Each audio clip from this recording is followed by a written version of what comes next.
Time now to quickly move on to the next session, and this next one is my favorite. It's all about women. It's all about trailblazing women who have broken barriers and continue to inspire change, because when women lead, the world transforms. Take a look at this. Half the world is women, but power, still not half. Not in boardrooms, not in parliaments, not in paychecks. This is not just a moral question. It is economic. Unlocking women's leadership could unlock trillions. For nations, for businesses, for futures. Tokenism is over. Real change needs policy, culture, systems that support. And courage that leads. From corporate towers to grassroots movements. From boardrooms to classrooms, women are rewriting the rules. And showing what leadership looks like. Women in leadership is not just balance. It is strength. It is society. It is the future. The playoff begins. All right, and for this playoff, we have a very, very special panel. Let me please request Dr. Sarita Elawat, the MD and co-founder of Botlab Dynamics, to please take the stage. Ms. Vanessa Bachhofer, Managing Director, Mack & Schneider, please requesting her to take the stage. We also have Captain Zoya Agarwal, Senior Commander, Air India. Please take the stage. And Ms. Evelyn de Gruyter, MD, Association of German Women Entrepreneurs, to please take the stage. Thank you, ladies. Thank you so much for taking time out to be with us here at the News9 Global Summit Germany Edition 2025. And for this very special women's panel, we have a very special woman referee. Sakshi, take it away. Thank you so much, Krishna. It's always empowering to have an all-women panel. Thank you so much, ladies, for joining the chat here. Dr. Elawat, let me first begin with you. I want to ask you why presence of a woman in the boardroom is not enough anymore, and what can we do to move beyond that, to have the actual presence? Hi, first of all, I want to say thank you to the organizers for having me here. Since morning, it has been wonderful experience, lot of learning, and it's a really great mix of German and Indian counterparts. A lot of good experience for all of us, so I would like to say thank you, and one big round of applause for the organizers. They have worked tirelessly. The work actually shows in how many panels and talks you guys have organized. Thank you. So before I get to your question, just a little bit about us, what we do. So I am a co-founder of a startup called Botlab Dynamics from IIT Delhi. We are in robotics. We build drones. We are among the top 5 companies in the world now. We can fly thousands of drones simultaneously. Last year, we set 5 world record by flying 5,500 drones. But the unfortunate part is, in my team of 250, which is mostly engineers, number of women representation as engineers is less than 10%. And if you look at it, since morning, we had more than 60 members speak here, and again the women speakers were less than 10%. We're talking more about 5%, and it is really representing in when you talk about founders, boards, and unless we have that number come close to equal 50-50, you will not have that representation. Now coming to your question, what women can do. So if you look at, so there is a great opportunity, not even just for women, but overall for economy. So if you look at all the tech companies, whether it's Google, Meta, Nvidia, the number of women are less, and as a result, products that are women oriented is less. One big example is when Apple Watch came, they forgot the user would be women, and a lot of parameters were ignored. So if you have women representation in tech world, you can have products which are represented of women, and the economy can grow. Diversity, not just for the sake of diversity, but it could actually make great products and a lot of money for the countries and society. Also, Vanessa, if I could ask you on that note, what could be some of the strategies that maybe we can inculcate in, the management aspect of it, of course, to move beyond tokenism, according to you? Well, first of all, thank you for having me here, and I'm really happy to be here on behalf of Mark & Schneider. That's my company, and we have Indian customers and automotive OEM, so really glad to be here, and also on behalf of the Chamber of Commerce and Industry here in the region of Stuttgart. Well,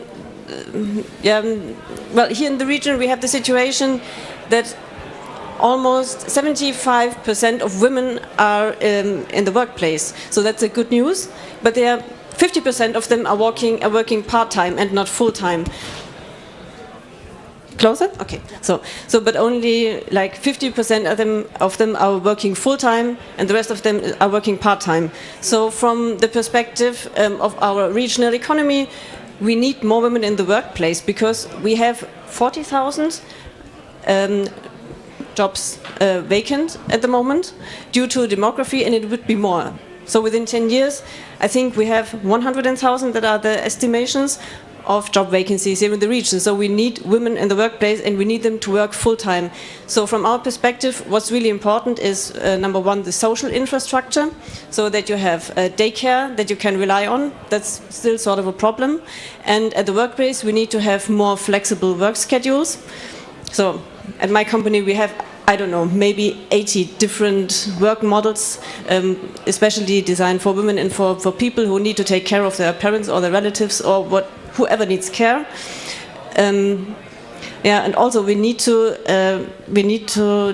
promote leadership in women, because if you look at the numbers, you have 50% of women working in my company, but they are working in low-income professions, and this is not what we need. We need women that lead teams, that lead companies, that study something like STEM, like technical engineering, something like this, and not only the social professions. And as well, we need people, women, men, whoever, who are working in the care sector as well. Absolutely. Captain Zoya, let me take my next question to you. But before I do that, I just have to highlight that I was speaking to Vanessa and Evelyn, earlier before we began the session. They were really excited to see you in your uniform. Sadly, that could not happen. But I think a par suit would do too. So, Captain Zoya, let me take my next question to you. It's not only about gender battle anymore, because we have race, sexuality also running in the same race. With all those aspects being in the very similar race, finding their own position in the boardroom, how do we tackle all of those challenges for us, for women? Okay, thank you so much for having me here. To all the organizers, it's a wonderful themed event where you're highlighting a lot of things, but I'm sorry for disappointing all of you because I didn't show up in my uniform, but I promise I'll show you a picture of it before I leave. To start with, I want to ask a question from the audience. How many people over here either own companies, OWN, own the companies, or work for an organization, or invest in stock market? Can you just raise your hands? Okay, so quite a few, right? And would you want 25% more profit for your company, for your organization that you're working for, or the one that you own, or maybe 47% higher return on equity? Yes? No? Yes? Yes? Okay. So there you go. You need to hire more women and give them a higher leadership position. As per the study of McKinsey, as well as a Harvard case study, they reported that if you have women in key leadership roles, not the middle management, but key leadership roles, you can boost your financial projections by 25%. That's the McKinsey. And as per the Harvard study, if you have women in similar roles, your return on equity is 47% higher. Can you beat that? So I think the whole struggle is we have tokenisms, we have the reservation, quota, positive action, so many names, right? But what we don't have the ability, once we hire those people, to follow through, to really listen to them, to see the value they bring on the table, to see beyond the makeup and the power suits and the looks, and not label them. I think that's where the challenge lies. And so long as we can move beyond that and see women for the actual value they bring, the skill, the professionalism. For example, when I joined my organization quite some time back, I was the 5th pilot in the whole ecosystem. And I was the youngest. And I was this really bubbly girl with earrings and makeup on. And somebody asked me, like, we're not used to seeing girls like that with makeup on. And as stupid as it was, or call it dumb or call it naive, I don't know what it was, I told that person, get used to it. And after that, I had to prove myself for my work 200% harder than my male counterparts. But once I did that, the respect was permanent. But why does a woman have to do that? Why don't we start with status quo? And for that, I think if we come back, trace the steps backwards, is the problem is with us. It's not with the system. We often want to blame. The problem starts with us. That's the root. And unless we don't change the way we think, unless we don't change the way we perceive our children as boy or girl, things are not going to change. Because remember, dreams do not have a gender, neither do aspirations. Thank you.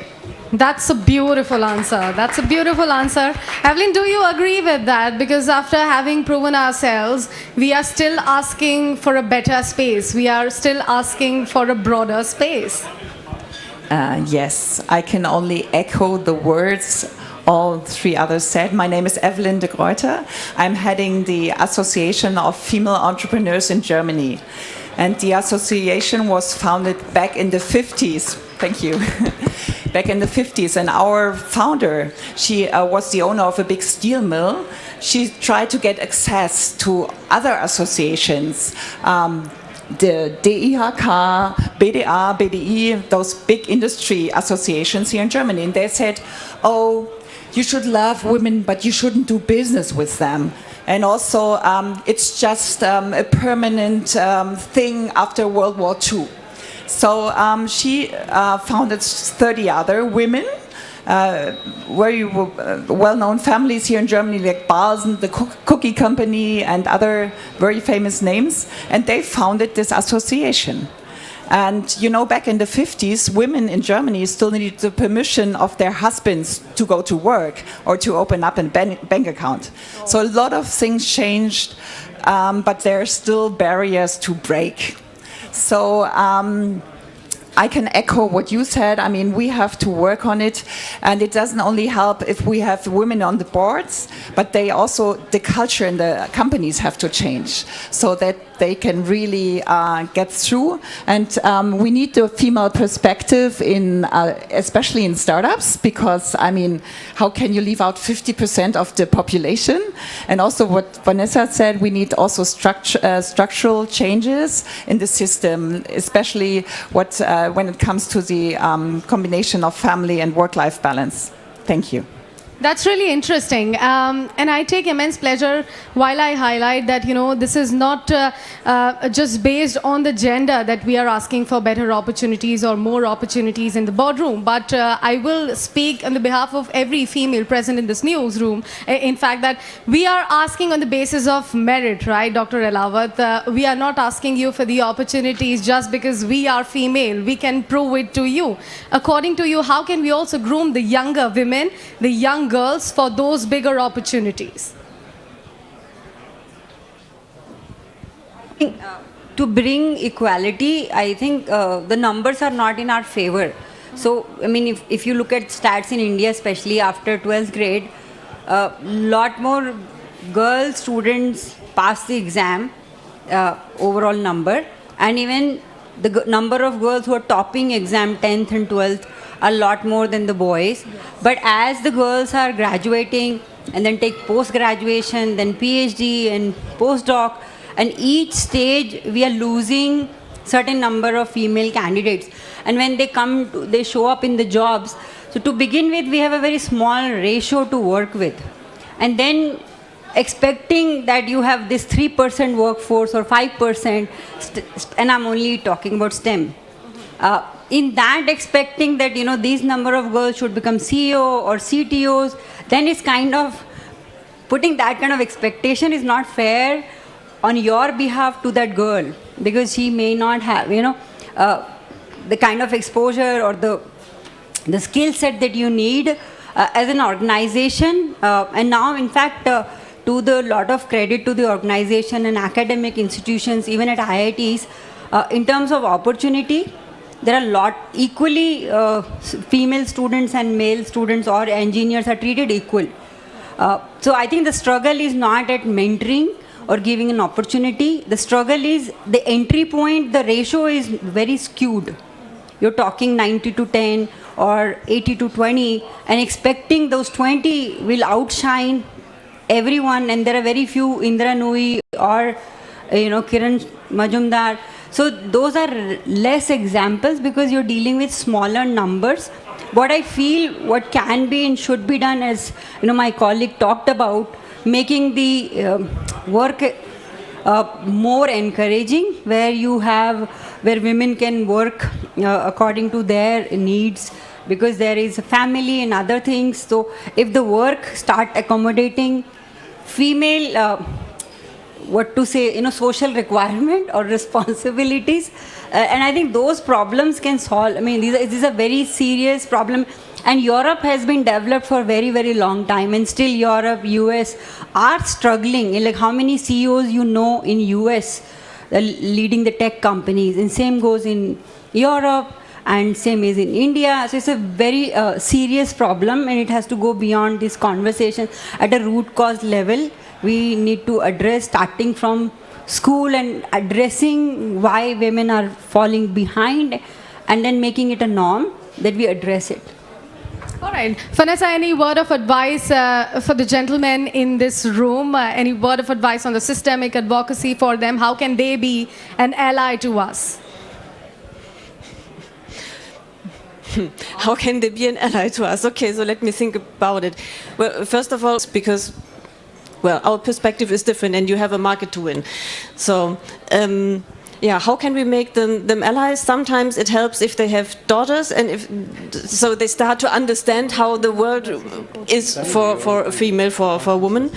So that helps. And I had a very encouraging experience just today with one of my team leaders, because we had a conversation with a worker who was a bit uncomfortable with a male colleague, because she had some doubts. And it was very cute and very encouraging that my team leader said, okay, we have to take this serious. So this is nothing that we can just under the rug sweep. So no, we have to take it serious. We have to take care of this issue. And so this is what we need, that men are really allies to women, that they understand our struggles, and that they propose solutions, and that they solve the problems together with us and not against us. Captain Zoya, how do you think women leaders today, as you being one as well, are actually shaping the future for women leadership? So representation is super important. I regret not wearing my uniform today. Not that I can possibly inspire any one of you to become a pilot anymore, but maybe I can actually. You never really know. But representation is important, because I think if you don't see me, you can't be me. So it's important, very powerful for role models, women who are already the CEOs or the CTOs or the leadership XYZ. Those women to go out there in schools, in places where they can create an impact on those young minds while they're still developing, and say that this is what you can be. So I'll give you an example. While I was doing my MBA at Columbia Business School, New York, a city like New York, which is so diverse, and you would think women would be so further ahead, but no, not really, not at all. So we have our nonprofit in India, which basically focuses on training young girls from disadvantaged backgrounds for aviation careers, like pilots, air traffic controllers, maintenance engineers. We had similar thing over there.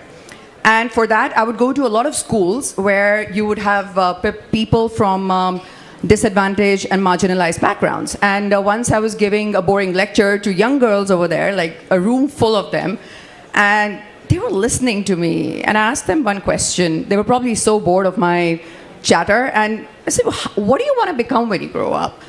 And they told me, I want to become Kim Kardashian, I want to become, this model and that model, because that's what they see. That's social media, that's everywhere, that's a representation for them. And then the school played my big picture in a Boeing 777 flight deck with me in the uniform.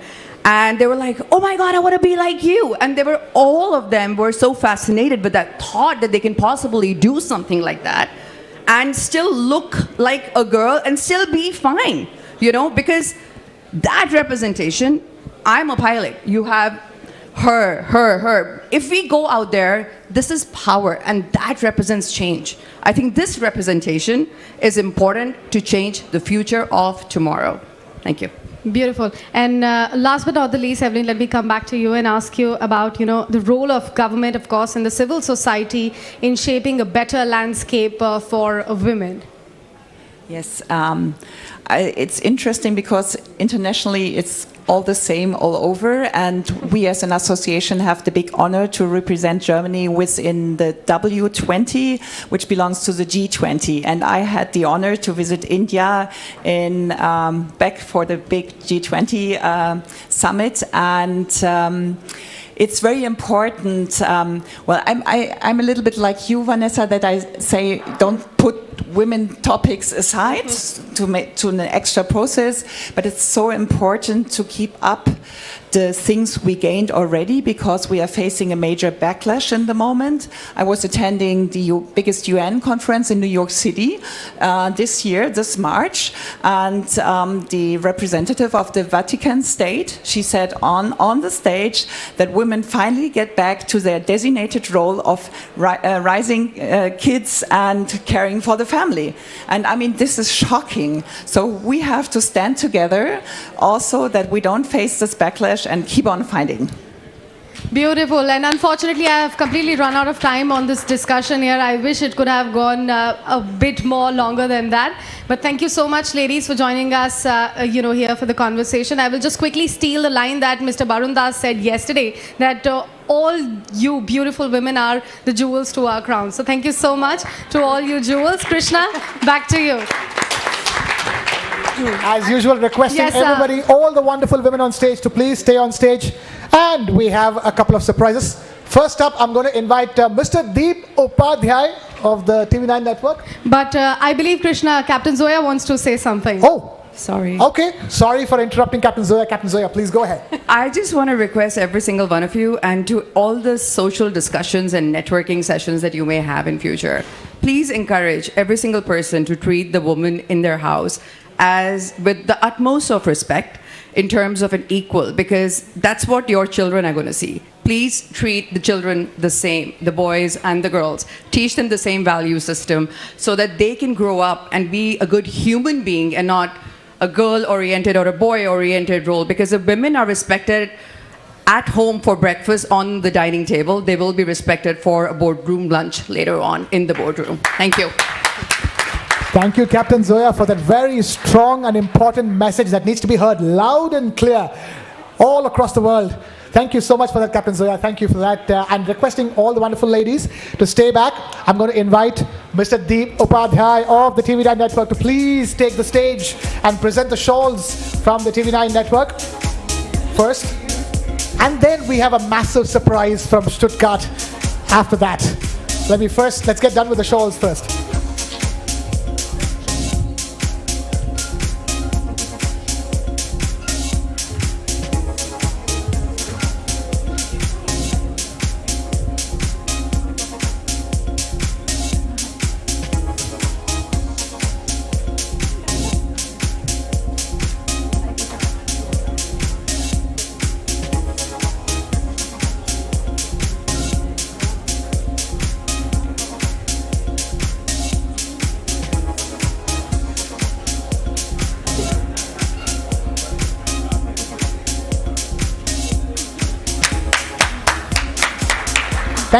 Thank you, Deepji. Also stay back with us, Deepji, on the stage.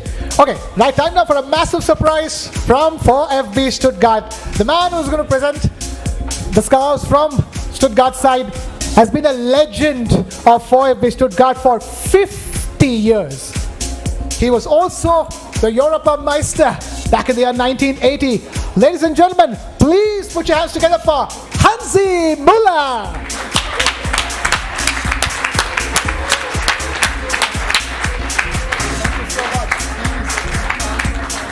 Requesting our favorite Hansi to please present the 4FB Stuttgart scarves.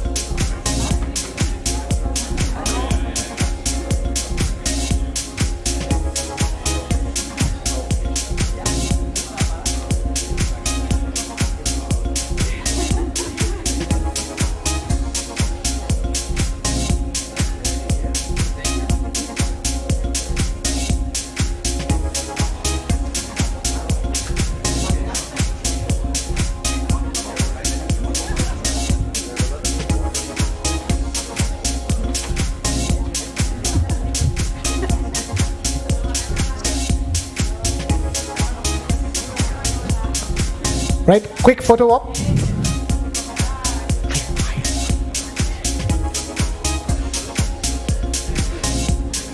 All right, yes, and that's the shawl from our side, from the TV9 network side for Hansi Müller. Ladies and gentlemen, huge round of applause for the legend Hansi Müller.